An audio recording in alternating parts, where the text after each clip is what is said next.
everyone, welcome again to this week's YouTube video. And we have a new face in the clinic. This is Alyssa. She's going to be the new co-op student here at Goldthruby Wellness, so she's going to be starting in September full-time for 4 months, taking over my role. Yep, doing her job. Yep, happy to have ya.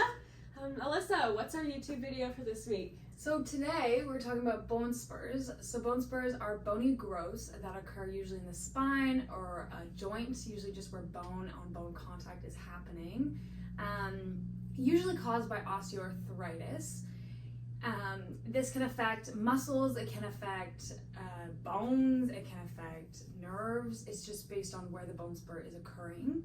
Based on where it is occurring, it can cause symptoms, it can not cause symptoms, it can need treatment or not need treatment. It's all kind of based on that specific scenario.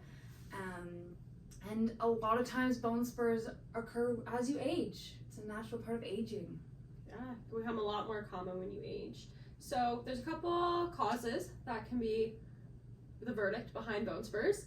The main one is going to be osteoarthritis, like Alyssa said. So in osteoarthritis, where you have a joint, you have cartilage that's going to be protecting that joint. We talked about it a little bit in last week's video. And as this cartilage starts to degenerate in cases of osteoarthritis, our body tries to protect what is happening and tries to form bone in those areas. However, sometimes that can be pretty counterproductive and cause some symptoms that Alyssa was mentioning and be a little painful, as well as swelling that can occur in the area as a result of osteoarthritis can also stimulate different cells to form bone in that area. Yeah, so kind of like we've been mentioning, it's based on scenario to scenario. So if it's affecting a nerve or pressing into a nerve, you can have tingling or numbing sensations or radiating pain down your arms or legs, kind of like a burning sensation. If it's affecting a muscle, you can have muscle weakness or you can have kind of cramping in your muscles. And yeah, that's pretty much, it all really depends on where you're having that bone spur, right? A couple of courses of treatment that we can do for bone spurs.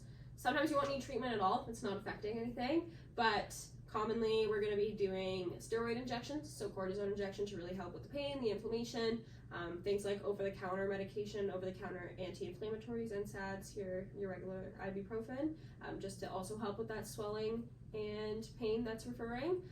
But in clinic, what we can do is you can see a chiropractor or a physiotherapist.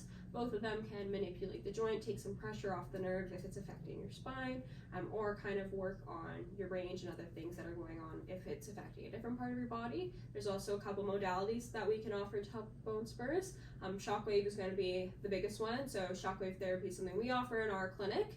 It's basically a very specific massage gun, I like to call it, that really targets that one area that you're looking for, and it can range in different intensities. And it's really good at breaking up those little pieces and just overall helping with tension and helping you through your pain process.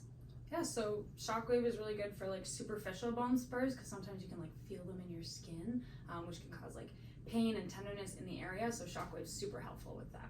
Yeah, for sure. Yeah, so that's all we have for you today. Thanks for watching today's video. Like and subscribe if you want to hear more.